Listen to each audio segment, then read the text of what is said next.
Coming to you from the Geek Easy and A Comic Shop in beautiful, though rainy today, Orlando, Florida, it's Nerdy Show Comic Show Live! I'm your host, Cap. With me here is Adam from Geek Rest. How you doing? Aaron from A Comic Shop and A Comic Show. Hi. And the man of the hour, the one and only Charles Soule, author of so many comic books, I'm not even going to list them right now. Hello. So this panel is going to be very interactive. At the end, we're going to be taking questions from the audience here in this room, the audience online, and we've got some fun and games planned for you that'll be randomized and very exciting, but we'll get to that in a bit. First, we want to talk with Charles about all of these books he's been writing. We're going to go down the list of each of them and try to get some insights. Also, the dude's a lawyer, so that's super weird. Yep. And he's also super weird. He's a magician. I mean, a musician. There you yes, go. Musician. There you go. Yep. Also true. So, Charles, you're writing, like in the last year, you've just exploded onto the scene. I had no clue who you were until like right. about Been writing this books time for years last before year. that, but okay. And I knew who he was.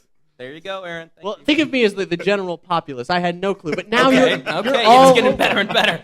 All right. You're inescapable now. You're playing for both Yep. teams, and like in the last 2 weeks, you've had 4 books come out with your name on them, Mm-hmm. at least. Yep. All right, so Yeah, he's by publisher. what I'm saying here in a roundabout kind of way is, what's the deal, man? You're right. You're a practicing lawyer. You're writing all these books. How are you managing? How did you explode onto the scene like this? Is it just the right time? I guess. I mean, I think that I was lucky that the books that I was being asked to do from, like, my first book was Swamp Thing with DC, and I did a good job on that. And then there was sort of a situation where they needed somebody to take over Red Lanterns kind of quickly, and I had, sort of shown them that I could handle things, in a kind of a quick professional way, and they needed to fill in right away, and so I got that. And then the same situation sort of happened with Thunderbolts over at Marvel. They needed somebody really quickly for just a couple of issues. And so I did that. It went well, and then I got the regular year on that title, and so from then it just sort of snowballed into the rest of the books I'm writing, which is like I could go on for a while. But yeah, Let's go on. For anybody who's not familiar with Charles, let's get the list. What are you writing right now? okay. So for DC, I'm writing 3 titles right now, as well as sort of assorted little bits and pieces here and there. But the 3 main ongoing titles are Swamp Thing, Red Lanterns, and Superman, Wonder Woman. So that's the DC stuff. For Marvel, I am writing Thunderbolts. I'm writing the She-Hulk book, which starts next Wednesday and is really, really cool with Javier Pulido on art. It's beautiful. I really hope you guys all check it out. And the Inhuman series, which starts in April with Joe Madureira on art, Joe Mad. And then I have my own ongoing creator-owned series with Oni Press called Letter 44, which is a sort of political sci-fi thriller thing. It's very cool. And that's the 7, in addition to whatever other stuff I'm trying to do on the side at the same time. Yeah, and that Inhumans was another situation where you picked up in a pinch. Yeah, I guess I'm. You could either call me the guy who comes in to sort of salvage situations, or the guy who I don't know. There's a lot of ways you could spin that, I suppose. But it's I think if you start to get a reputation as somebody who can hopefully deliver under pressure, then when pressure situations come up, your name comes up. So Here's the thing about the books of yours that I've read so far is that I'm definitely a Charles Soule fan at this point, because even if you're hopping on there for a moment, there's a lot of thought put into them, and the books typically they tighten up when you get your hands on them. They get streamlined, they get action-packed, they develop into a fuller picture, and I'm always excited to see what you're coming on next. So you've done a really bang-up job. If you're just a pickup artist like for some of these titles, then you've really put a lot of thought into them, or you think very quickly, perhaps. Well, as you pointed out, nobody knew who the hell I was a year ago, and so I figured when I had these opportunities, I wanted to really, basically, hit for the fences with every single thing, right? I didn't want to have anything that wasn't going to be my best work, because this might be my only chance to have this work out. Like in the first 2 issues of Swamp Thing, I very definitively decided to put Superman in it, because I'm like, you know what? What if I only ever get to write 2 issues of Swamp Thing or 1 issue of Swamp Thing? So I'm also going to write Superman at the same time, period. That's also why Constantine shows up pretty early in Swamp Thing, because I also really wanted to write Constantine. So you'll see sort of the cameos that I have in the various series that I'm writing are because I'm always expecting to be sort of kicked out of this whole scene in a week, and so I just want to make sure I get him in while I can. Well, Dude, Swamp Thing is perhaps the book that's had the most significant changes on it. You've undone and redone so many aspects of it, and I mean, it's brilliant. But Thank you. You've done away with like the Parliament, and Hey, don't spoil everything. Are you guys up to date on Swamp Thing? You guys reading Swamp Thing? Some people If are not, not. should. You we really haven't. should. Pick up, Some get it exciting signed. things are happening in Swamp Thing. Mm-hmm. Let's just put it at that. Let me. So Swamp Thing, as I'm sure everybody in this room knows, but for the folks at home who might not, is a book about basically the god of plants on Earth, and his job is to kind of protect the plant kingdom and then shepherd it through, even while it's dealing with competition from the animal kingdom and people and the world at large or whatever. It's kind of a strange, odd, out there concept, but it's had some really spectacular writers on it over the decades, from everyone from Alan Moore to Brian K. Vaughan to Mark Millar, you name it, basically. Scott Snyder was the guy who was writing it before I was, so there's no pressure when I took it on at all. And so one of the things that I wanted to do when I was writing it was to be very true to that legacy of like literally some of the best comic book stories I've ever read have been in Swamp Thing. But also, you have to make it your own, because if you're not making your own, what the hell's why do it, right? It's just not how I wanted to approach it. So once I got my feet under me and had gotten my Superman and Constantine cameos out of the way, I'm like, all right, what can I do to really, take this concept and dig into it? And one of the big sort of ideas in Swamp Thing is that there have been many, many Swamp Things over the course of like billions of years on Earth, and all of them have been people who have been, or creatures or whatever, who have been kind of tapped by the plant kingdom to become their representative for a while. And all of those previous plant kingdom people are all kind of hanging around in this afterlife called the Green, where they're kind of guiding Swamp Thing and telling him what to do. And so, they're called the Parliament of Trees. And I'm like, what? We think of Parliament. Parliaments they're government people, and they always, governments, they bitch at each other all the time, and they're angry, and they're always maneuvering. And so I'm thinking, it's not going to be some benevolent organization. Let's make them an actual horrible bunch of squabbling jerks, and that Swamp Thing has to deal with. So I don't know. It's been a really fun series to work on. You can do anything you want in Swamp Thing, and it's great that people are reading it and enjoying it. And you had Alan Moore Swamp Thing in there too. That was pretty awesome. Yeah, one of the things when you're writing Swamp Thing is that the shadow of Alan Moore sort of looms very hugely over you. You're always an Alan Moore shadow, because nobody can ever write anything better than Alan Moore can. And so I wanted to specifically address that by having the Alan Moore era Swamp Thing show up he shows up in the annual, which is between issues 24 and 25. And he sort of gives a little speech, which is very meta. He gives it to the existing Swamp Thing, the guy that I'm writing, and he kind of is like, look, dude, you gotta, I did some amazing things. That's why everybody thinks I'm so awesome, but you need to do it your way, and so go Charles. He doesn't say go Charles. That's what I thought. When I read it, I imagined that was your imaginary story of Alan Moore telling you what to do as the writer of Swamp Thing. Yep, the original writer coming in and telling me he created that us it was all, okay. and now he's a little angry, and I don't know. Yeah. So anyway, so there's my Swamp Thing kind of spiel. Do you remember when you called me up on the phone and was telling me you were going to do Swamp Thing? Yes. Yeah, Yes. that was cool. It's No, he seemed really nervous. He was like, "I'm taking over after Scott Snyder. Is there anything you could do to promote it or whatever?" And I was like, "What should I tell people that are wanting to drop this because Snyder's gone?" And he said, "Tell them to give me one issue. I'm going to tell single issue stories, 2-part stories, in and out. Give me one issue, and see what they think." And his first issue just kicked ass. It was just so good. So awesome. Thank you. You did really well. Yeah, I knew that picking up from Scott Snyder, who again everyone in this room knows is one of the hottest writers in comics. He's writing Batman, all kinds of stuff, and so I certainly expected a precipitous drop in orders on the book when I took over. Which is not to say that didn't happen. It did go down, but I still, I wanted to make sure that retailers and readers and everybody was giving it a chance, because again, this was my first time in the big two, and I really wanted to do everything I could. So I called retailers like Aaron. And I hope you're not offended that you're not the only guy I called. I called a whole bunch of people. No, it was just me. So breaking his heart. Yeah. So called shops. I did as many interviews as I could. Sort of used every connection I had because. You have to. You kind of have to be your own biggest promoter in this business, I think. So, and it worked for you. Well, here I am. So, let's talk about She-Hulk. It comes out this coming week, and that's a book that has a lot of history behind it. I think the character was redefined by Dan Slott's lengthy run on the comic, and it was incredible. It was the first time that they really truly utilized her lawyer aspect, because she's a She-Hulk and she's also a practicing lawyer. Sure. And Dan Slott really worked that. Afterwards, when Peter David was following it up, he took her out of the law office because he knew there was no way, this is his words, that there was no way he could follow up with that. Mm-hmm. But you're putting her back in the office, and it makes a lot of sense because you are a lawyer. Right. So I was wondering if you could talk about that book a little bit, about how you've taken your real-world lawyering experiences and deployed them on an unsuspecting Marvel universe. Sure. Well, first of all, I think the idea of a legal drama set in the Marvel universe is a very strong, cool idea, because you can explore all kinds of. You can in the first issue, basically, she sort of is.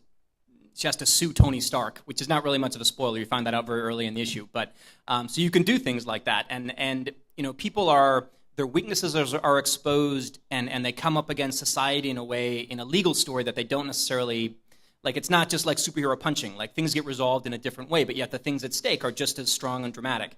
That's why there are so many legal dramas on TV and in the movies, and courtroom dramas and all that are happening all the time. So I figured telling a story about that kind of stuff, but with Marvel superheroes and supervillains, it would be fun.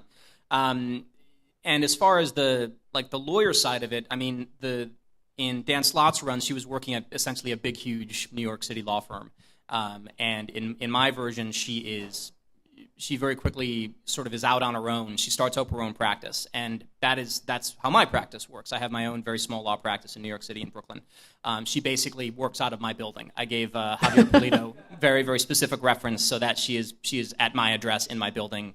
I think she's a couple floors up, but basically she's exactly where I am. So the struggles of a new lawyer opening their own shop are, how are you going to pay the bills? Our client's actually going to call, or are you just going to be sitting there doing nothing?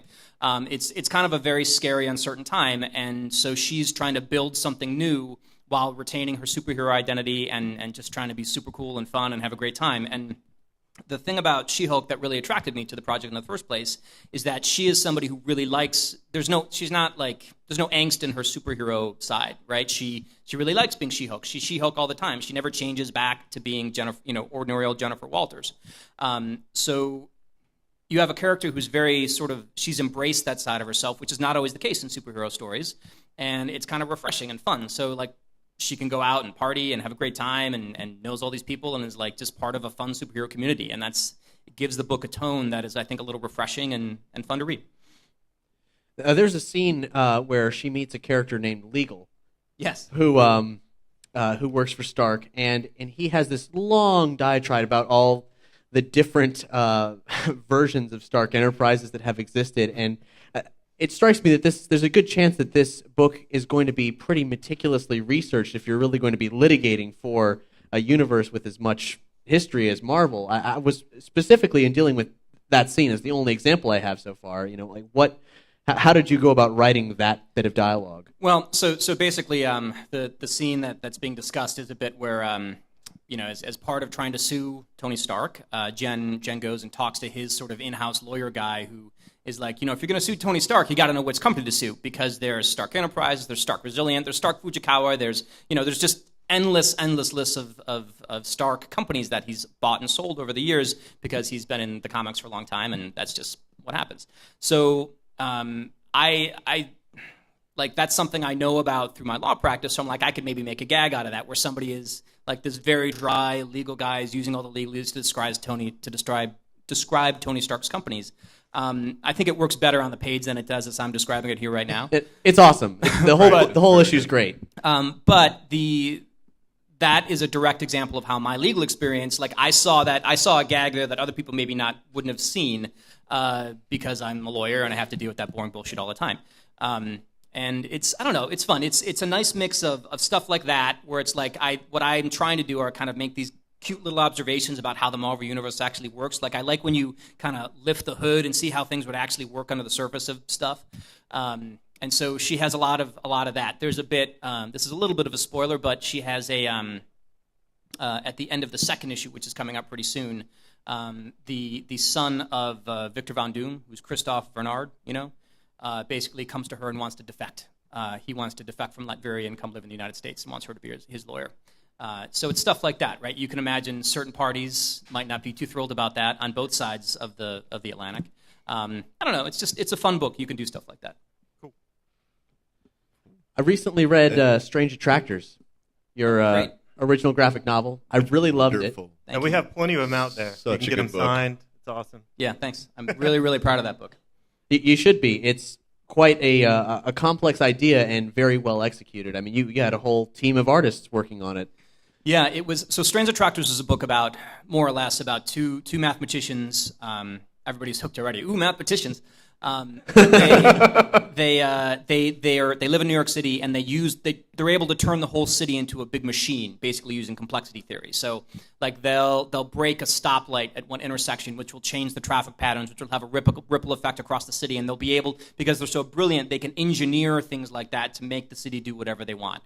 And so the story's sort of, they basically have to completely re-engineer the whole city into this gigantic, perfect thing to prevent this oncoming catastrophe that they're trying to stop. So it's sort of like one of the Christopher Nolan movies that didn't have Batman in it, I guess.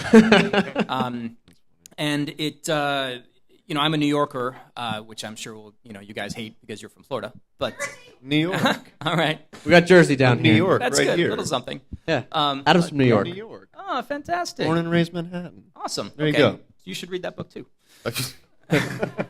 So it was very important to me to have this be a book about New York City, which is a place that I love. I've lived there for 16 and a half years. I just wanted to make it feel like New York if you're reading the book. And so the artist is from Staten Island. He does this very cool photorealistic style. His name's Greg Scott. We did these amazing kind of, I call them complexity maps in the book, where they're kind of diagramming out all the city systems all at once. It's very intricate and cool. And that is a Brooklyn-based artist named Robert Saywitz who did that work. The colorist is Matt Petz, who lives in New York. It's just we really wanted to make it a New York feeling book. So again, I realize I'm in Orlando, but it's something that we put. I mean, I think I put 2 or 3 years into that book because it's something that you can't always do with something like, say, Swamp Thing, where there's a new issue coming out. And the rush of the monthly comics is awesome, and I love it. But at the same time, sometimes it's nice to be able to really develop a project to the very last degree, which is Strange Attractors. So if you haven't read it, I do urge you to check it out. It's a great read. Yeah, I'll echo that. I think that book is amazing. You all should definitely read it. I will caution. There's one moment where you had me going so hard, and then Oh yeah, he called bullshit. totally. I got to call bullshit you on one Okay, thing. all right. Totally took me out of it. There's a scene where there's a music festival. They're getting all these great New York acts. Yeah. And you have the talking heads get reunite. back together. Yeah, I know that's impossible. It was complete wish fulfillment for me. I just would like it if that happened. Talking Heads is one of my favorite bands, and I know that that's impossible. But so are people shooting laser beams out of their eyes. It's comic books, man. So with writing these 7 books monthly, how are you able to do any more research on stuff? Like I read your obviously I read your blog religiously because I want to be you one day. But you used to be able to do a lot of research. Like I have a poster here. Yeah, this is really cool. Aaron and I picked this up from Charles at Heroes Con last year, and there's a story behind this, man. You should tell the folks at home. I think he was in India doing research for Swamp Thing. So Yeah, that's right. When I got the Swamp Thing gig, I went to New Orleans first and went out in the bayou and kind of went on one of those airboats and kind of went around and looked at the swamp, which was very fun until it broke down in the middle. We were way out, and it was me and a very, very nice middle-aged couple and the driver, who was sort of a rootin' tootin' airboat driver in the Louisiana bayou. And so it broke down. We're way the hell out, and he's like, yeah, this happens sometimes. And we're like, okay, so what happens now? He's like, well, we just wait until somebody comes by. So we're sitting there for a long time, and he starts telling us. He said this has sort of happened from time to time. So he had a plan, and his plan was to tell us stories, and a lot of his stories were about how to properly kill alligators, because he was very infuriated by the way they show it on Swamp People and shows like that. He's like, that's all wrong. This is how you do it. And so now I have if I ever need to, I could very efficiently kill an alligator. So that was one trip, and then I went to India in the spring because I had a couple stories that I mean, it wasn't only for that, but I had a couple things that I wanted to maybe do with India, but it ended up being in Thunderbolts and in Swamp Thing. I guess it hasn't happened yet, but Swamp Thing 29, 30, and 31 are set in India in part, and it's a very cool. It's kind of what I was building to the whole time. There's this. There's a temple to basically a plant god outside Bangalore, and so I went and checked that out, and I don't know, it was cool. But as part of that, a buddy of mine who lives there in Bangalore, all over Bangalore, movie posters there are these sort of, is that screen printing? I don't know what the hell the hand it looks printing. like screen printing, yeah. All right, whatever it is, all the movie posters there look like that.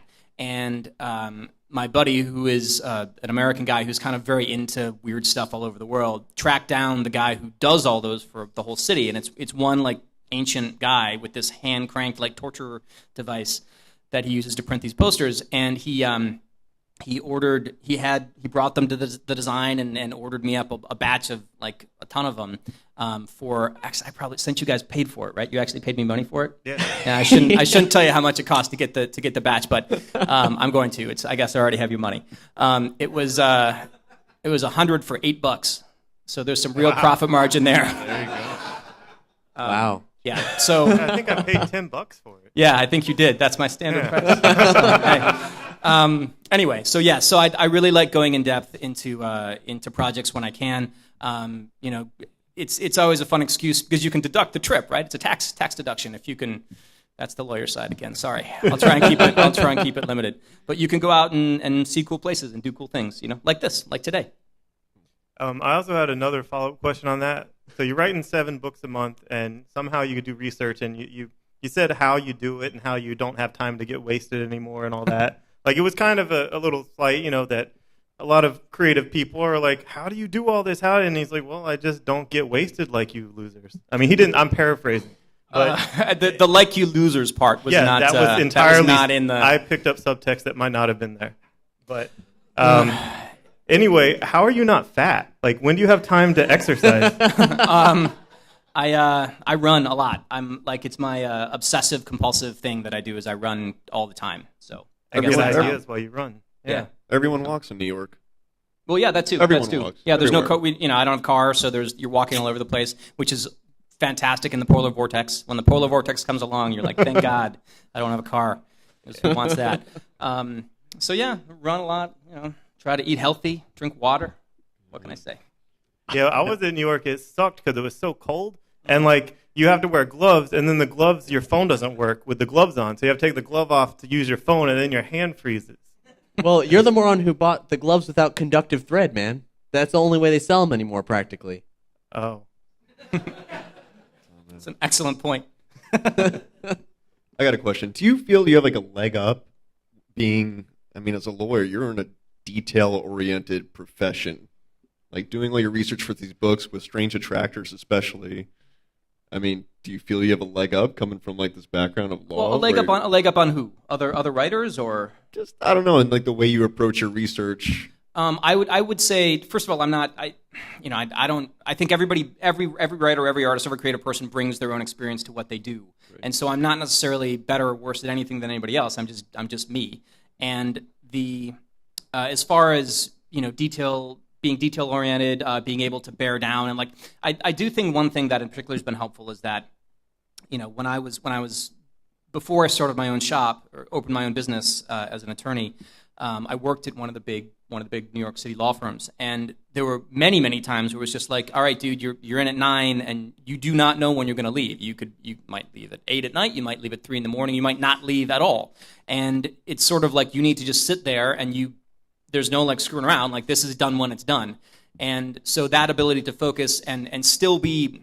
You're never 100% after doing something for 12 hours as you would be when you start, but if you can muster 80% at 12 hours in, then you're in pretty good shape. So I think those skills, sort of the research skills, the detail orientation, and the discipline, I guess, like just don't stop until it's done.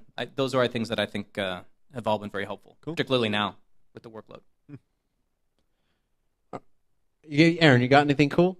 Oh, yeah, I was going to talk about colors. Okay. First, I love Swamp Thing, I love the green, and, I love Green Lantern, and you really nailed that. But then when I heard about Guy Gardner and the Red Lanterns, I was a little weirded out because Guy is, like, literally my favorite. He's, like, I love Guy Gardner. Like, I I model my whole life after Guy Gardner, you know, like, because I mean, when you're an Gotta asshole, grow a mustache then, right? oh yeah, and thank you, but yeah, he looks like He Sons of tried Anarchy that once, now. and it was ugh. It was awful. Yeah. But you know, like Guy always got knocked around. I mean, his origin was he should have been the first Green Lantern, but he wasn't as close as Hal Jordan. So instead, he got hit by a bus.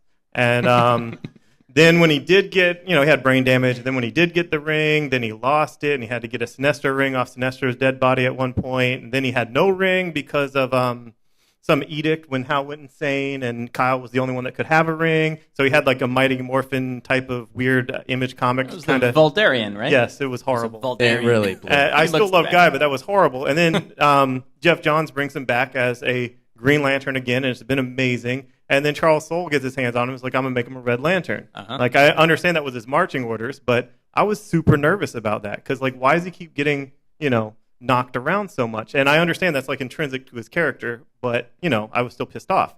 Because, you know, I have this on my bedside. You know, I wake up every morning, and, Nice. you know, I just like, you're good enough, you're smart enough, and goddamn it, people hate you. I miss it. And so, anyway, he freaking nailed it. He's starting to make me like the color red. So I'm kind of starting, like with the Thunderbolts and with Red Lanterns, I'm kind of liking that. And how did you get so in touch with like what makes an asshole tick? Because when you had Guy and he was so frustrated, he's like, you know, it's looked in the mirror.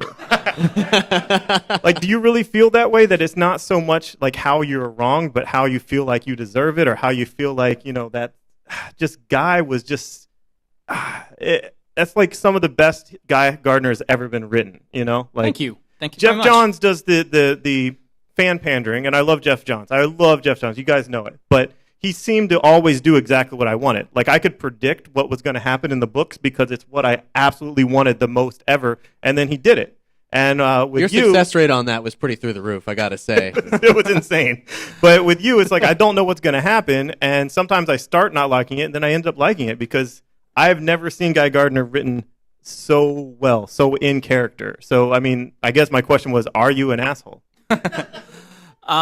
You know, it's funny because first of all, I don't think so. But who does? Who thinks that about themselves?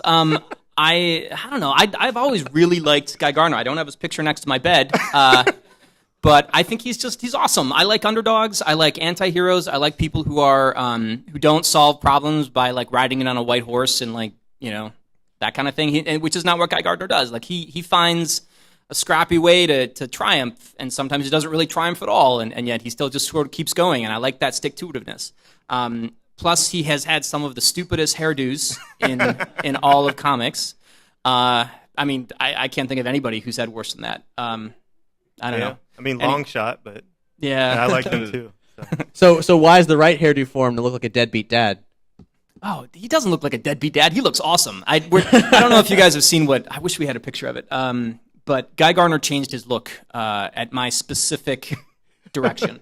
So this was not an edit. I had to fight for this, actually. I wanted, so the current direction of Red Lanterns is I wanted it to feel very different from the other books. And I hope you're, yeah, all right, there you go. Fella there was wearing the Red Lantern t-shirt, so I'm hoping that's not like ironic, some kind of weird hatred thing. So I figured when, there you go. Yeah, that's the look. Show it off. So He looks like Sons of Anarchy. he looks Like, awesome. To No, reiterate, it's fine. I don't know if you can see that very well, but he basically has he's got long hair and a kick-ass, like, I don't know, biker mustache now. And the idea was that I wanted him to, I wanted the team to feel more like a gang, basically, not quite as much like a space police corps, because they're not. They're the Red Lanterns and they're powered by anger and rage, and like, you know, they're not gonna, I don't know, they're not gonna have crew cuts, right? They're gonna be a little messed up, and so I figured that we would give Guy a look, because, you know, again, Guy Gardner is somebody whose look has changed so many times that you would think that, yeah, there you go, nice, right? That he would be somebody who could sort of survive a drastic costume change like that, and people would still go for it. And so far, the response has been really strong online and any place else, Twitter, whatever. Like, people seem to like it. It just suits where the character is and where the book is right now, which is, I think, what you always want to do. So I'm really happy with that mustache. Aaron's a little less so. But. And I like the testicle jokes, the ongoing testicle jokes. All right, so we're going to enter the next phase of Nerdy Show Comic Show Live. I'm going to bring out the Wheel of Fate here and explain how this is going to work. Okay. So, Charles, this is very important because a great many of these... I'm paying attention. A great many of these involve you. We got free you. consultation. Oh, great. Okay, good to know. The audience here have given us different comic book characters, and we're going to pull one at random, and you're going to pitch a book on the spot for that character. All right. Yeah, all right. As you can see, each one of these items here has 2 chances, and they will be removed as we go. Okay. Next up is role reversal. That's where you interview us. So make it weird. Okay. Okay. Then Rage Cage. There's this big object over here, and you're going to crawl in that. I'm going to give you some safety goggles and a red baseball bat, and you're going to take out all your aggression. And I mean, I want to hear screaming and possibly even weeping as you destroy fruit with a baseball bat. I want to do that. And you first, and then Aaron, if that happens. All right. It's all up to chance. Mm-hmm. And then Power of Attorney. This you get to keep this card if you get it because that allows you to pass on something. Object. But you have to shout, "I object." Okay, I can do that. Auntie's Choice, Beyond Thunderdome reference. That's where the audience chooses what we talk about for 4 minutes. Could be anything. All of us just converse about it for 4 minutes. I hope it's Tina Turner. This green one, that orange one, those are free spaces. Nothing happens there. We re-roll. Strange Attractors. I have some cards from a recently kickstarted game called Slash Romance Without Boundaries. And this is a game all about hooking up fictional characters to create a one true pairing. I'm going to draw 2 cards from a deck of these, and you're going to have to describe in as detailed as possible a romance or possibly sex scene between these 2 characters. Okay. Yes. Yep. All right. And then finally, Sexy Time. Okay. The first phase of it, there's a brown paper bag underneath here with a number 1 on it. When we roll that, you'll get the contents and you'll do something with them. And then phase 2, It's not similar sex thing. toys. It's not. Anyway, Sorry to disappoint you. that one's best left You're for best. surprise. Okay. I So- just wanted to say. Surprises. Here we go. It's really pink.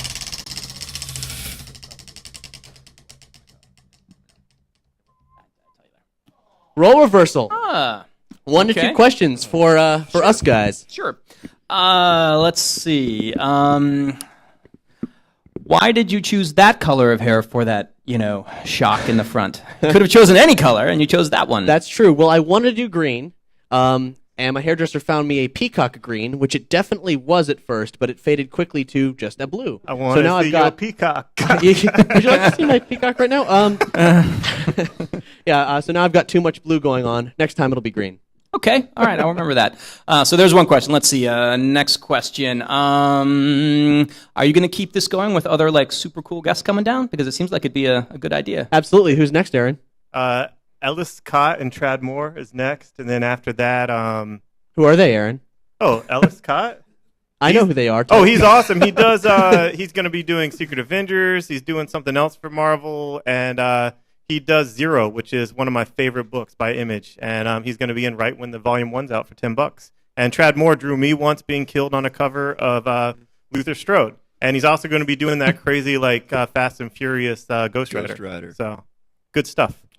Yeah. So that's next, and that's in what, March? Yeah, and then April will probably be Jason Latour from Southern Bastards and Wolverine the X-Men. This is the first of many Nerdy Show Comic Show lives, so get excited. Thanks for asking that question. So Well, I like to give a little back. All right, removing roll reversal. And spin again. Whose turn is it this time? Still him? I want to do Red Sexy time! Of course. All right. Man. So I just go into it and see what we got, huh? Open this. There's something for you and Aaron inside there. Oh my God. This is our. There you go. This Fantastic. I wanted to be Yeah, a that's blonde. Or would Really? you like the? No, no, Would you no, like go the pink nuts. one, Adam? Go nuts. Go nuts. Really? You're a blonde. Don't have a ton of experience with wigs. Is this all right? Look good? You look good. Thank you. Thank you. Hey, you look great. This Like is Kind of Fabio. like a Raggedy Andy kind of look with the blue shirt. Damn, Fabio over here. Look at this. I feel like this is revenge for my hair color question a minute ago, right? Do we have mustaches in there? All right. Oh, I forgot. Sexy about time is that. down. One more What sexy is it? time. We'll see how sexy we can make it. I don't feel sexy. Oh, free Oh. consultation. Okay. Work hard. All right. So, in this bag are the names of different comic book characters, and Charles is going to now pitch us on the spot a book for Mr. Mixies Pitlick. Mixopidalic. Okay. That was totally you. Does it have to be a book that will sell? What's your dream book? Oh man, my dream Mr. Milan book. Man, I don't know. He can do anything, and he apparently wants to do crazy, crazy things. So we will go all over the DC universe with him, interacting with some of the biggest, most buttoned-down heroes like Batman or whoever you want, and just screwing with their lives. Each is like a 2-issue arc, maybe 3, where he just, maybe even 1, like lots of done-in-ones, where he just tears people up and makes them like, especially people who are like super, super controlled, like Aquaman or whoever you want, and he just like makes them go insane with rage at how chaotic things are getting. Things have gotten kind of weird because Grant Morrison sort of changed that dynamic when he started Action Comics. So you're gonna put that straight and get it back to the wacky cartoon. antics? I like a lot of Grant Morrison's work. Some of it I love. I found some of that work to be a little strange in Action Comics, and it wasn't always as accessible as some of his other stuff to me, which is a very diplomatic way of putting it, I guess. I didn't love that run, but anyway. All right. Cool. All right. Here we go. Next up. All right. Power of attorney. Pass it on down. That's your veto power. I don't know if you're going to want to use it or not, but Well, we'll see. It's nice but to don't have. forget the rules, will. otherwise it doesn't count. Okay.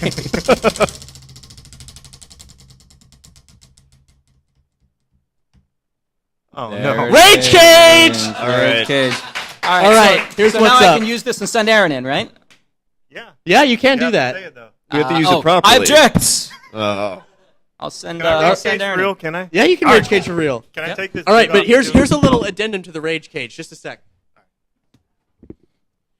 I've got here Oh, no. a pint of vampire blood. So if you want to, vomit hot plasma as the Red Lanterns do, then Does that stain clothing? it definitely It stains stains. clothing. It's syrup and food coloring.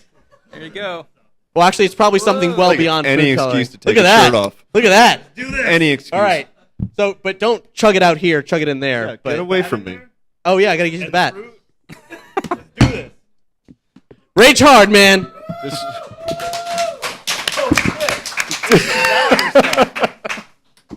Aaron's got a papaya in the Rage Cage right now. that's a. He's chugging that blood.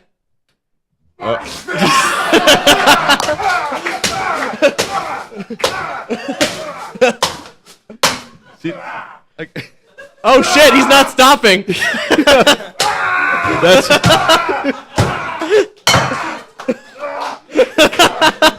Every piece of If you fruit. smash all the fruit, we can't do it again. I know. What? The show has a budget. That was beautiful. That's gross, man. Thanks. All right.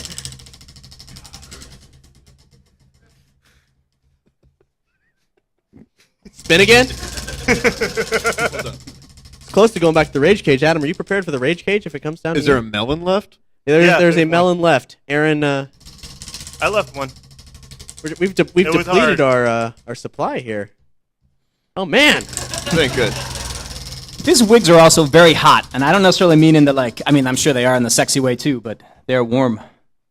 Strange Strange attractors. Okay. All right. This is the sex scene, right? This is the sexy one. Okay. Got these topics here. You know. I'm gonna draw them at random. And this is from the game / Romance Without Boundaries. I understand. I think you can actually buy it now, but it was a Kickstarter project.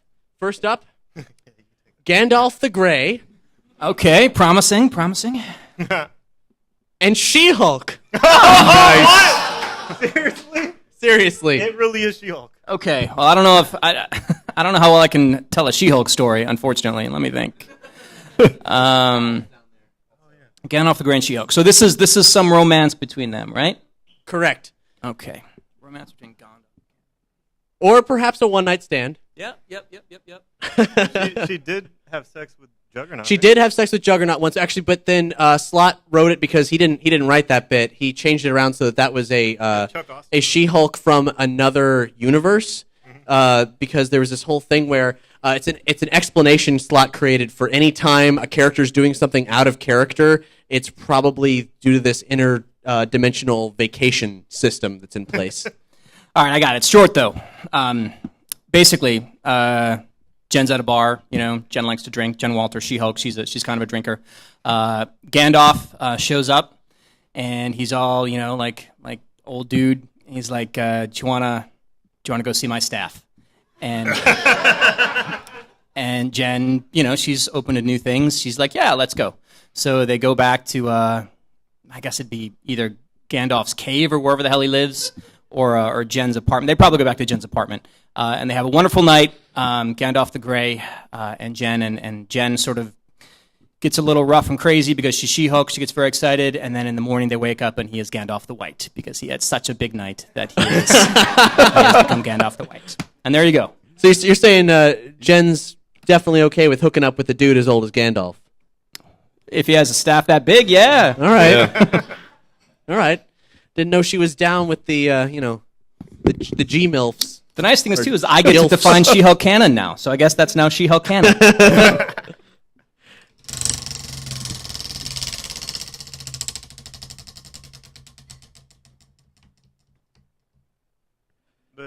Really liking the orange here. This is. So we go through these until they're. All right, next time I don't take him out. Next time we just have a time limit. We do it as many times as we want. All right, we're learning. It was mostly done to budget the melons. You can. Well, Aaron sort of screwed up the melon budget a little bit, didn't he? I left one. Yeah, Aaron managed to leave a melon, but I saw the look on your face. You were going to tear it up. No. Sexy time! Okay. All right, bag number 2. I remember what bag number 2 is now. So we have to put the wigs back on? I guess we probably. Well, it's in conjunction with I get it. All right. I'll see. What do we? Oh, that's how it goes. I'm not sexy. Make yourself pretty with some lipstick. Shit. You guys not find bag number 2 down there? I didn't look. I guess we're all sharing the one lipstick then. Sharing I lipstick. don't see bag number 2. It's down there, man. This It's a white envelope, dude. is not an interview. You're gonna use the mirror. Or you're just gonna. No, I'm going blind. Well, I'm gonna use the mirror. No, you might as well mess it up here. Mirror. Looking good. Thank you.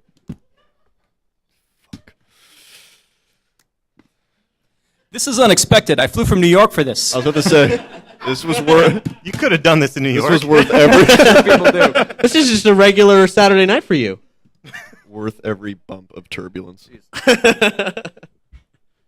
I'm learning I'm not very good at putting lipstick on. Jeez. Since the wheel doesn't love it, I'm gonna start spinning it and see what we get. Oh, let's say it went to free consultation. Okay. Remind me which one this one against? This is the one where you pitch a book. Oh yeah. All right.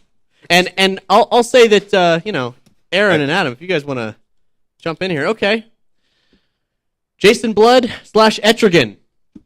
Oh. Pitch a demon book, man. He is in Swamp Thing, so. Sorry, I feel weird pitching with lipstick on. So there we go. Thanks. Yeah. So Jason Blood, Etrigan. I don't know. Etrigan's awesome. I'm using him in an upcoming Swamp Thing arc. The nice thing about it is I think you could have. I'm not really speaking to the mic. I think you could have a guy who. I probably. Yeah. I have zero credit. I will never pitch like this for real. You need to go to the DC offices and pitch exactly like this. Yeah, exactly. I would do an Etrigan book that basically has them very much at odds. Etrigan is doing terrible, terrible things, and Jason Blood is trying to sort of fix them all the time, and trying to, so they're the two halves of each other that are completely opposed and are, I don't know. I think it'd be really fun, very interesting. What do you think, Aaron? What do you think Etrigan needs, or Jason Blood?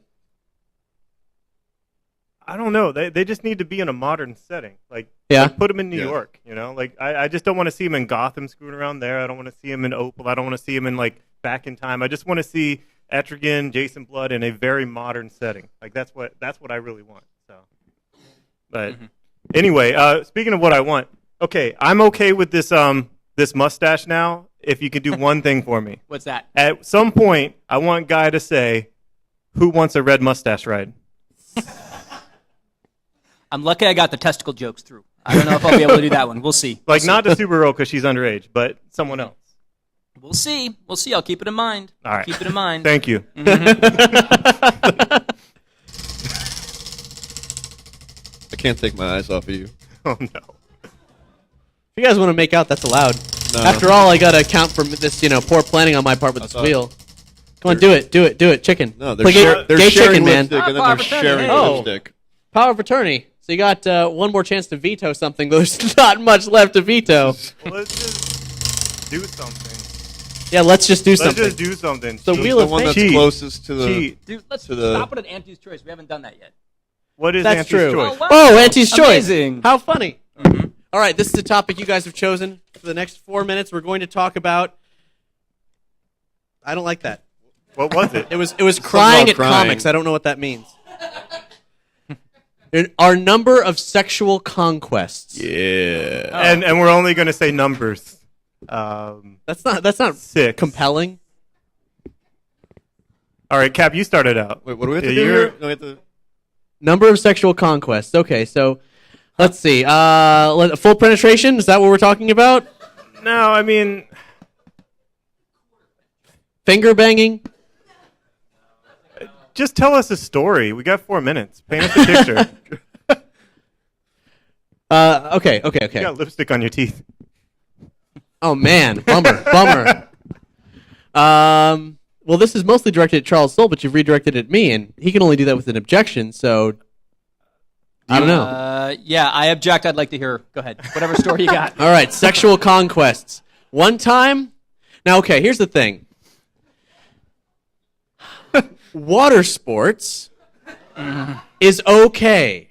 That's up to you and God. Right? Right. There's a problem when water sports happens by accident. Now, I don't like blowjobs. I mean, they feel good, but I'm not going to orgasm from a blowjob. So I've heard this story before. This is a really weird build-up, but trust me, there's some good payoff to it. So my first girlfriend is going down on me for the sole purpose of, let's see if I can make Cap orgasm from a blowjob. And it takes a long time, and there's a lot of doing. So I come, and then I think I'm going to do it again. Wow. But in fact, I just pee in her mouth. She got real mad. She swallowed it all like a trooper. And then she ran outside and wouldn't talk to me for a while. Yeah. And you know what? That's fair. Yeah, that's good. Did you guys break up after that? God. No. No? Would have saved some trouble if we had, though. Can I tell my Good. story about breaking up with a girl? Yeah, go All for right. it.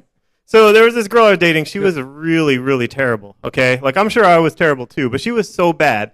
And she's in the shower. I'm taking one of my hour-long dumps where I good read one. comic books while I'm taking a dump. So I'm taking this hour-long dump, and she goes in the shower, and I'm like, why does she have to take a shower right now? I'm taking a dump. What's wrong with this? Not that I need privacy, but I'm kind of leave me alone. I'm trying to read my comic books. And so she's in there, and she just starts yelling at me, there's no soap in here. There's no soap. Why didn't you put new soap in here? You used up all the soap. Give me soap. And I'm like, no, I'm taking a dump. And she's like, give me some soap. Give me, just berating me. Just give me the fucking soap now. What's wrong with you? And the soap was under the sink. There was, the other bars of soap or whatnot. And she just has her hand out from the curtain. She's like, give me the soap. Give me the soap. Give me the soap. I know so, where this is going. There's only one place this is going. It only goes one place. I put my hand in the toilet and scoop Yeah. out a piece of poo and put it in her hand. And I think she didn't look. She just starts putting it on her body, and she's like, "What the fuck is wrong with you?" So if you ever want to break up with a girl and you don't know how, like if that scenario comes up, that will truly end it forever. You know, like you can't date. You'll never date her again. You'll never date anyone she knows. None of her friends. You're just wholly blacklisted. You know, brownlisted. That's how you get brownlisted for a whole circle of girls. So I had to move after that, but it was worth it. All right, Adam. Sexual conquests that don't involve poop or pee. Yeah, you kind of got me beat. Yeah, beat that, man. How can you even start? Can I just, since we're running out of time, could I say like the most interesting place I've had sex? That's fair, sure. All right, Alice in Wonderland statue in Central Park. That's cool. That got applause. That's a super beautiful neat. statue. It's a great statue. Not as beautiful anymore. I but it's a lovely piece of art. mean, I didn't ever like pooped in my hand for a girl, but Valentine's Day is coming up. Well, thank you for that question that we made downright repulsive. Yeah, that was awful. That was really bad. Yeah. Okay. Well, we'll do one more. If we don't get a spin, then we'll just do another strange attractor. Yep, another strange attractor. Strange tractor. Strange tractors. Let's see. Count Chocula. Nice. What? And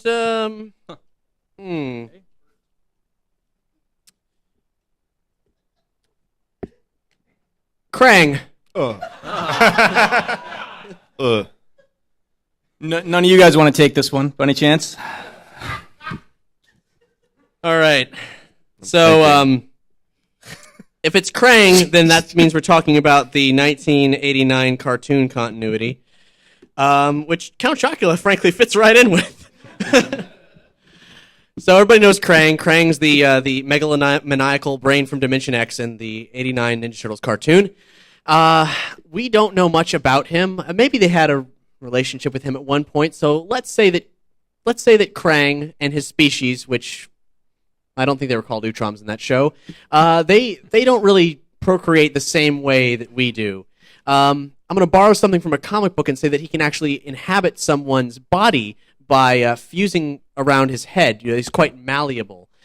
So one day he's like, Shredder, why can't you ever beat the Turtles? Well, I will find a true source of power. And he sends out his minions and searches the globe and eventually finds himself in Transylvania, and he wants to enlist this help personally. There's a powerful wizard there that can turn people into inanimate statues made of chocolate. And he's like, oh, because of course in the 1989 cartoon logic that makes complete sense. And what such power? I must have it. I'll transform the turtles into turtle bonbons. Whoa! And so then he meets Count Chocula, and there's just this immediate animal connection between the two of them. Count Chocula says, "Oh, creature from another dimension. Your pasty tendrils, they remind me of my mother. I feel so repulsed and yet strangely drawn to you." So Count Chocula awkwardly leans down to boner height of Krang's mechanical body, where he's sitting in the chest cavity there, and then their chocolate and pasty pink tongues just start wrapping around each other, and Krang's little tentacles come out and wrap around his pointy hairdo, and they're just something like that. And then Krang crawls atop his skull and uses his body because that's sexual for him. Yeah. The end. No sex with the body cavity. That's what I thought for sure that was where I was going to go. Well, I mean, that's what I'm saying is Krang opens up his brainy, gray mattery little body cavity and just fills himself with Count Chocula's head. And I mean, the one in the android body. When in the Krang's end. out of it, there's like Yeah. a big socket there. Yeah. An empty socket that could be filled with chocolate love. Use your imagination. Well, would you like to take over? No, Yeah. it's not. 'Cause- I pretty much did. I He's think, ghostwriting this. yeah. Krang goes out, Count Chocolate fills out the socket with chocolate love. The end. All right, now we're No. going to play Count Chocula would make him breakfast the next day. Yeah. That's true. Now we're going to play a very dangerous game. As you know, Aaron's well known in the comic book industry. He likes to talk about how people call him and how he has a lot of phone numbers. So we're going to play a game called Call or Delete. In this game, Aaron is going to scroll through his contacts list, and Charles Soule is going to say stop. wherever Aaron's finger is, that's the person he has to decide whether he's going to call them or delete them. But before he calls them, we're going to collaborate on a reason why he's calling this person. Okay. And don't forget to put your phone on speaker so everybody can hear Aaron, and hold it close to that mic. Okay. Let's see. Contact. Getting the contacts there. Let's see what my wife said. My wife says they are loving it. They're loving it. You guys are loving it. Great. That's good. Okay, yeah, let's chop chop. All right. Call it delete. Contacts. On my contacts. Start at A. Start at A. All right, I'm scrolling. The power is yours, Charles. And stop. Who we got? Daniel Brown. Okay, I could call not Dan a famous Jurgens, person. That's funnier. What? Dan Jurgens? It's called Jen Jurgens. Yeah, man. Daniel Way. Oh, Daniel Way. Oh, Yeah, Daniel Way. Okay. That's weird. Okay, so what are we gonna? Why is Aaron calling him? It's got to be something really embarrassing. Potentially embarrassing about Charles taking over Thunderbolts. He comes That's up with mean. whatever he wants. be like, I'll never. Well, know. yeah, it's mean, doesn't but have to here you are. So Yeah, I suppose. I don't know. You could. you got it. What is he writing right now? He's He's with writing Avatar. He's writing an He's Eve writing Online comic. Cross. Yeah. We could talk to him about Mercy, that crazy character from. Why did he put Mercy in the like? Yeah, because it seems to me like in Thunderbolts you're recovering for the inclusion of a character who is just crazy powerful. I never understood. I know that Dan must have had a reason for like things he had planned to do with her. I had a hard time figuring out sort of that was one of my big sort of missions on Thunderbolts, was to figure out a way to make Mercy work on the team and give her some sort of a reason to be there. So I'd be very curious to hear what his reason, what he planned to do with Mercy, because I don't know. Yeah, so call and be like, yo, man, I know you're not writing the book anymore, but I'm having such a hard time selling this book because this crazy character is just like, I just don't get her. Like, why'd you put her in the book? What's going on? And I'm actually really interested to hear why he put her in the book, so this might be interesting. I mean, I'll probably just get his voicemail, but, Okay, well, if you do, then say something. What do I do when I get the voicemail? Do you want to call me back about that? No. If you get voicemail, you can just hang up. No big deal. Well, or delete his don't hang number. up. However you want to play this, man. Ask him who Chop, threw up in chop. that bathroom that time. All right, here we go. This is weird. Your speakerphone. What it says. Get it closer to the mic. At the tone, please record your message. When you have finished recording, you may hang up or press 1 for more options. Hey, Dan, this is Aaron from Comic Shop. I was calling about Thunderbolts. There's this character, Mercy, and I don't know what the hell you were thinking, man. Were you drunk? I mean, she's, like, all-powerful except no purpose. There's, like, no reason for her to be there. And it's like, I don't even understand. I can't, like, people read that first volume, they're like, what is the point of this character? Could you please let me know? Because it's just so weird. I don't know, man. I hate it. I mean, was it just because she had, like, red hair and you wanted red characters in there? I don't know. I'm confused. All right, thanks, man. Bye. Okay.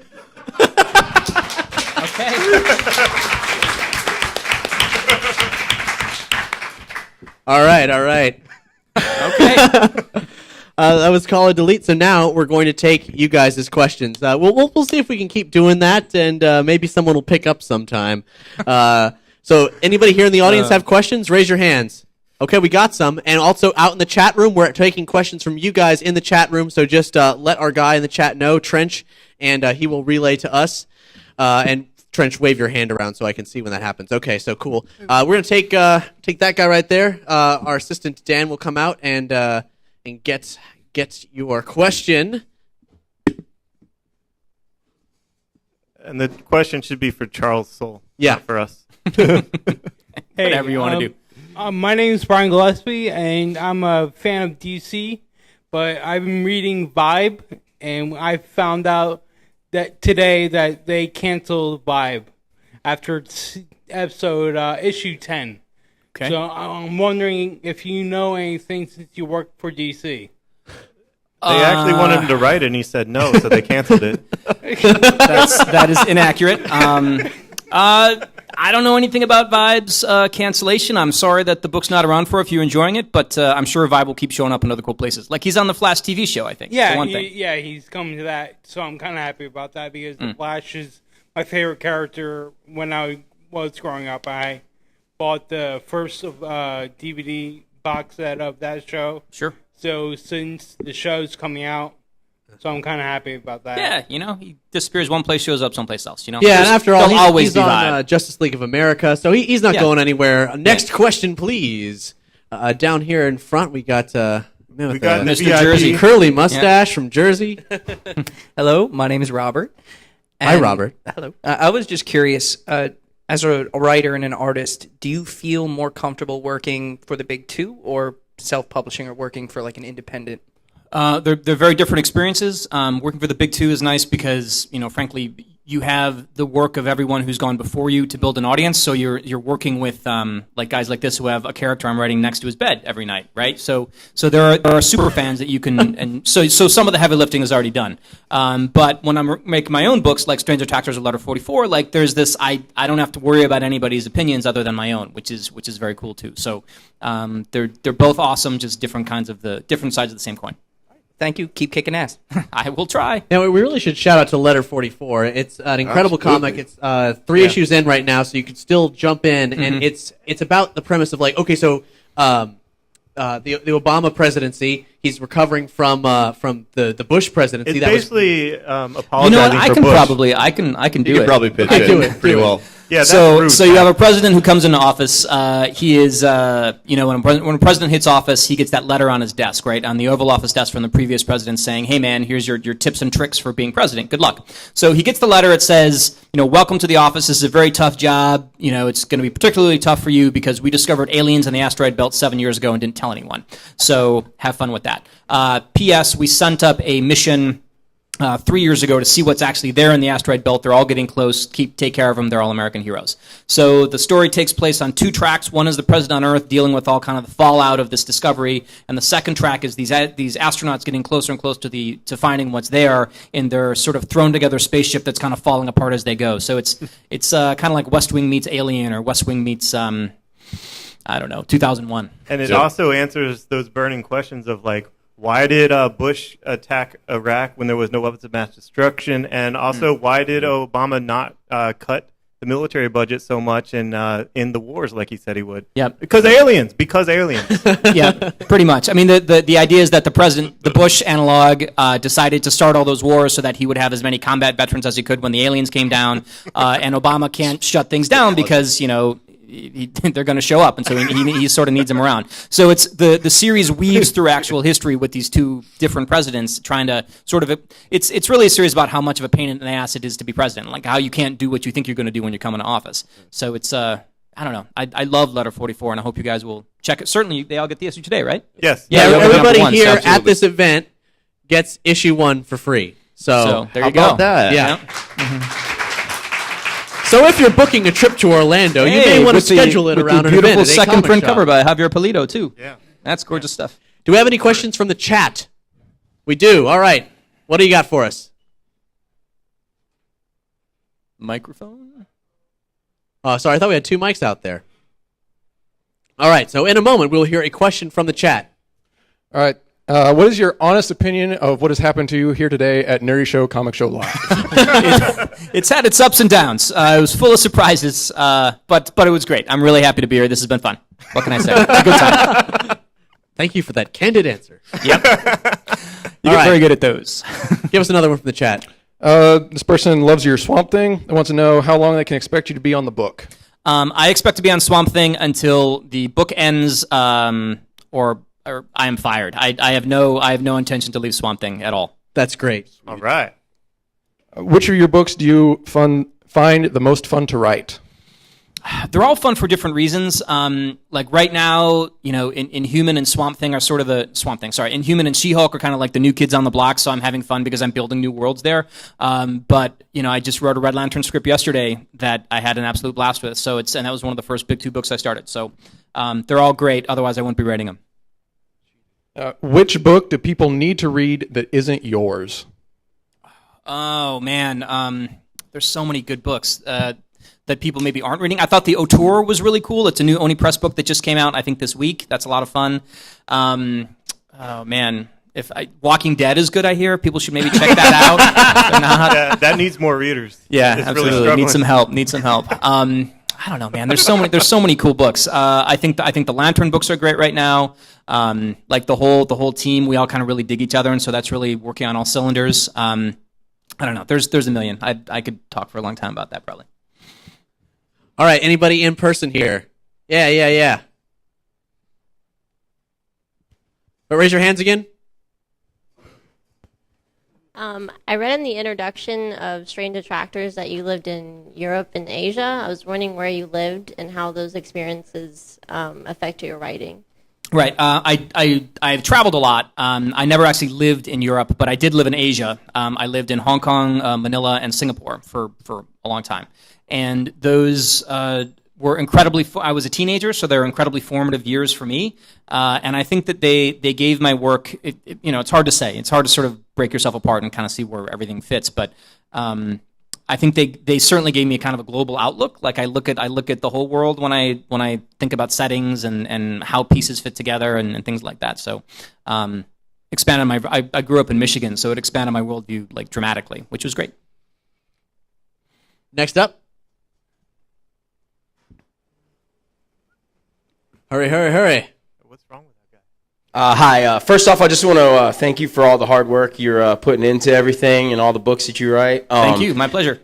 Secondly, one thing that I really want to know is what was the choice behind Supergirl now being a part of the Red Lanterns? Well, that was my idea. So for anybody out there who hates it, it was not some editorially mandated thing. Like I was in a Superman summit, and we were kind of kicking ideas around, and that was my idea. So, All right. yeah, I mean, I think it. Good, The thing I'm about it is interested that now. Supergirl has Good. been portrayed as a very angry person in her New 52 run. She's kind of she's really ticked off that Krypton was destroyed, her life was ripped away from her, she has not been able to get over it. And the way I'm kind of using the Reds in general is that they're almost like anger management therapy, which sounds totally cheesy, but like it's a way for you to directly confront issues as opposed to, Kara, just sort of channeling things in sort of bad directions. When she's on the Red, she's going to face the fact that she's incredibly mad about what her life is, and she's either going to decide, is this going to be me forever? Am I just going to be an angry person for the rest of my life when I'm like, this is what it would be like to be this way forever? Or am I going to be something else? And, I thought I think there's a lot of story potential there. I know there is because I've been writing the stories. I know there's a lot of story potential there. So that was the idea behind it, and it's Tony Bedard is following the sort of the trail of it in the Supergirl title proper. I think it's great. I think people are going to really like it once they read it. Sure. All right, next up. We got hands down here. Hi, big fan. Thank you. Love your Superman Wonder Woman book. I think since New 52 kicked off, Brian Azzarello's Wonder Woman's definitely been one of the top titles DC's been putting out. Yeah, it's great work, really beautiful work. Oh, yeah. And I've noticed, though, that in some of their books, the writers don't necessarily seem to... The characters aren't always following... Some of the writers tend to go back to old concepts versus the New 52. Mm-hmm. But your book definitely seems to be following along in Azzarello's take of Wonder Woman. And I was wondering how much of that was... what you wanted to bring to it versus editorial direction or overall kind of company direction of Wonder Woman? Well, I should say that the just to dispel kind of a persistent myth, like the idea that editorial interference is this like overwhelming fist crushing all of us down. It's not really like that. Like writers generally get to write what they want, except for occasional individual story points that might not work, But generally speaking, if you want to steer a story in a direction, you can do it. As far as your specific question about Az's work and my take on Wonder Woman, I love his book, and I have immense respect for him as a writer. I also think that it's like you can't really just. I mean, I would never completely discard the way he's depicting Wonder Woman. It just seems silly to do that because it's so great. So he's given me great tools to use, so I'm using them when it makes sense to do that. On the other hand, his story has focused on, I think, a specific element of Wonder Woman's life and a specific story that he's telling. And I think there are other stories that you can kind of weave in and out of those and look at what she's like when she's not directly involved in that storyline. And that's part of what I'm trying to do in Superman Wonder Woman. And I'm glad that it's working for you and hopefully many other people. Yeah, personally, like that's the kind of book that typically I would read the first issue of at DC, and then I'd be like, well, this was never destined to work out. But you've taken a book that I think everybody I've talked to was ready to not be interested in, and really excelled at it. It is a perfect version of what a Superman Wonder Woman book could be. If I'm going to if I'm going to use the word perfection, it's really damn close. Thank you very much. It's great. That is a difficult book. I will say that is not the easiest book to write because there are so many dynamics involved with it. Between there's the romance, there's the superhero side, there's the fact that you've got a lot of continuity for two gigantic characters who have a lot of continuity associated with them. It's difficult, but I'm glad people are responding to it because it means that all the hard work is worth it. Let's take it back to the chat room.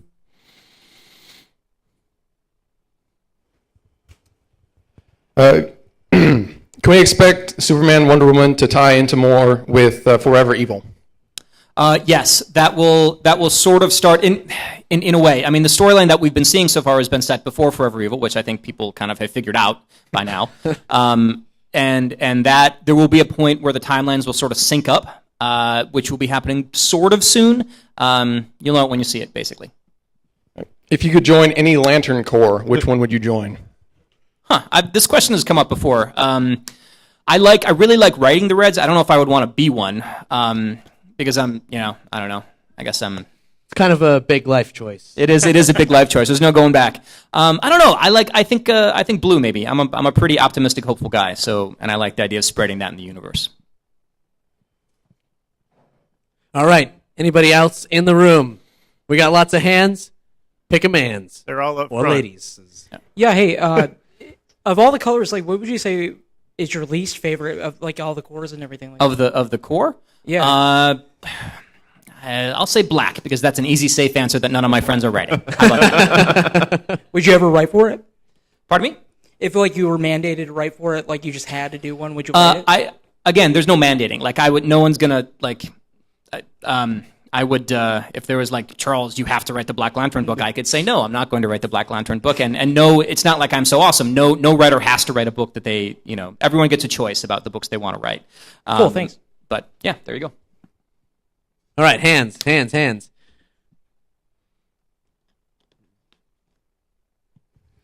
I really like your Thunderbolts run. For Thank the you. Infinity tie-ins, will you be working with the artist? And I can't pronounce Hefty it. Paulo. Yeah. Will you be working with him again? I thought the artwork and the tone of your stories really matched up. I did too, and it's funny because there are some people who found that to be a very interesting change from standard superhero art. I liked it a lot. I thought it was a very the storytelling was exceptionally good in his work, and I also think that's part of if you look at the first two issues of Thunderbolts that I wrote, which are 12 and 13. The first one was a Punisher story. The second was a Red Hulk Mercy story. Both have very dark tones, which I think are more in line with what was sort of expected for a Thunderbolts run. And then I started seeing Hefte's pages come back, and it radically changed my conception of what the book could be. And so that is why the book now has this sort of black comedy vibe. So if you like that, it's Hefte Paulo's fault, not mine. And if you don't like it, it is also Hefte Paulo's fault. So We have time for one more question, so make it good. If your question is weak, do not raise your hand. Hello, Charles. Just wanted to say I hadn't heard about you before until I came to a comic shop, so I have a lot to look forward to, and I'm really happy about that. Oh, great. The first two issues I picked were actually Last 44, Oh, or Letter fantastic. 44, I'm sorry. Uh-huh. And I wanted to ask you, what inspired you to write that specifically? And what do you think is the real reason, if aliens are out there, that they haven't made contact with us yet? Right. Well, I will say two things about that. First of all, I am a gigantic fan of spaceflight, in particular manned spaceflight. And we're, you guys, anybody here in Orlando, Kennedy's right here. I went and visited last time I was in Orlando. It's just one of my favorite things about humanity is that we have done that. And so I find it very sad and depressing that we have essentially ceased manned spaceflight or manned space exploration. And so I wanted to write a series that would sort of pay homage to that and talk about how cool it is that we hypothetically can do that. And I wanted to think of a reason that would get us back into space. So that's part of it. And as far as the reason why I think we haven't been contacted by aliens, that actually is something I directly address in the book. It's not going to be right now, but that is one of the big questions I answer in the series. So if you want to know my opinion on that, you have to keep reading. Read issue 3. All right, The audience. All right, I have one question. I have to get out of here because if I don't ask you now, I'm going to kick myself. Doomsday. Yes. Come on, Aaron hates Doomsday. Okay. I guess for nostalgia's sake, I love the character. Okay. I was 13 when he was like coming out. So, I mean, do you have greater plans for this character? Absolutely. He was right there in the first issue of Superman, Wonder Woman. So. Yep. I can say that I was writing a bunch of really sweet Doomsday scenes last night. So yes. All right. All right, thank you so much for watching. As we close this show, we have one melon left to destroy. Charles, you gonna take out your rage? These are my only clothes, just about. I'm not going to. I appreciate the offer to destroy a melon in the rage cage, but I will let any of the rest of you fellows gladly do it. Aaron, you want to destroy that melon? All right, I'll destroy the melon. Aaron, do it. All right, thanks everyone for watching. Everybody cheer Aaron as he destroys this melon here. Thanks to everybody on the stream, everybody from Bleeding Cool, everybody on YouTube. Yes! Yes! That was good. Oh man, you caved in that. If you like this video, like and subscribe on YouTube. And of course, these stage shows, they don't come cheap. Nerdy Show is entirely listener and viewer supported. Go to nerdyshow.com/support to check in. If you like the show, we do podcasts just like this, obviously not so visual, but we like to have fun on the show at nerdyshow.com. And stay tuned for other Nerdy Show live programming, including the full-blown Nerdy Show live production, a panel-style competition between the Nerdy Show host and special guests this Wednesday. Yes, Wednesday coming the 12th Wednesday at 8 p.m. I'm not Right going to be here. streaming, but it will be online shortly thereafter. So thanks, everybody, for watching.